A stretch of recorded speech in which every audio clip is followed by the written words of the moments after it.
So welcome everyone to our first video newsletter. We will try to do this as regularly as possible. And to start us, we will start with the topic of inclusive leadership beyond the concept of traditional diversity. So let's start a conversation. Okay. So, Martin, let's start with behaviors and actions. What are the behaviors and actions of a leader, an inclusive leader? Yeah, inclusive leadership is all about recognizing the potential of diversity and capitalizing on that. So a leader needs to be, first of all, courageous, because it takes time and effort to try to put together and lead a diverse team compared to a team that is not that way.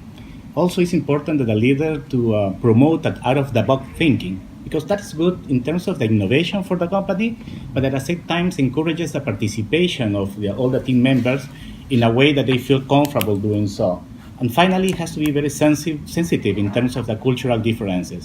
In fact, it needs to be a champion of differences. So it needs to put together an environment of trust that allows the participation and collaboration of the team members. And Alejandro, what would you say that are the advantages and the challenges of an inclusive leadership? We are facing not just diversity in the workforce, we are facing diversity in the markets, in the customers, and in our teams. So leaders must embrace totally the concept of inclusion, like you said, beyond diversity. And in that sense, the first challenge is that we don't recognize that there is a problem. We are always hiring people like us. We are not used to think that way.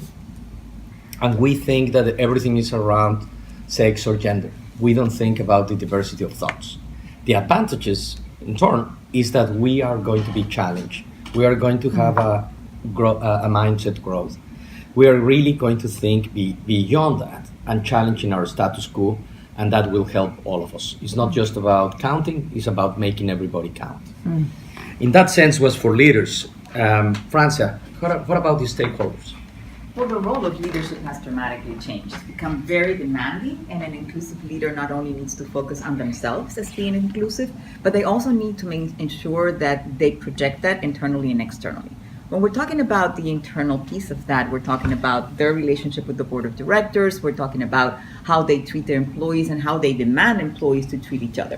When we're looking at that from an external perspective, we're talking about suppliers, we're talking about the communities in which we service, and also the prospects and clients that are part of our portfolio.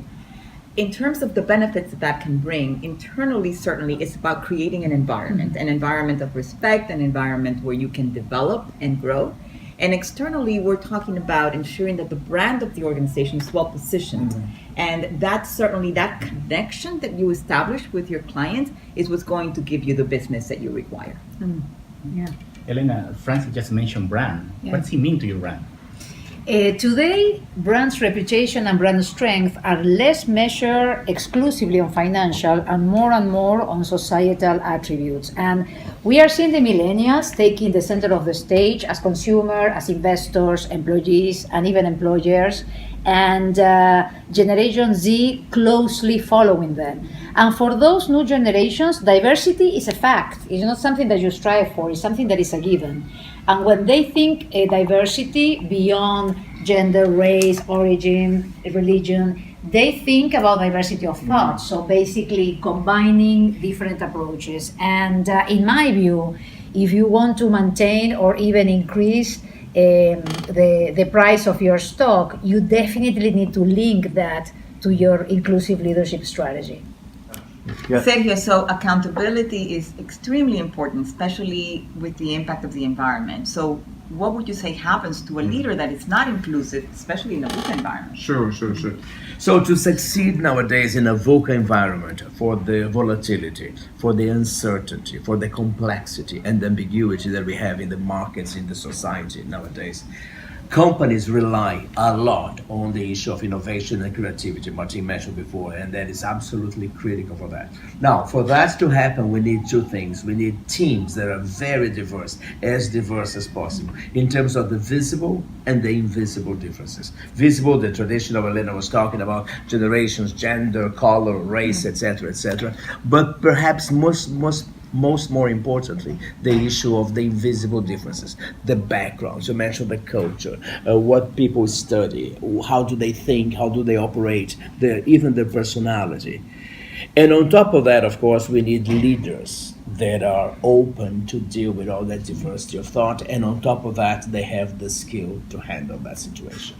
So this closes our first delivery. Please join us next time for another topic that the consortium will discuss. Thank you.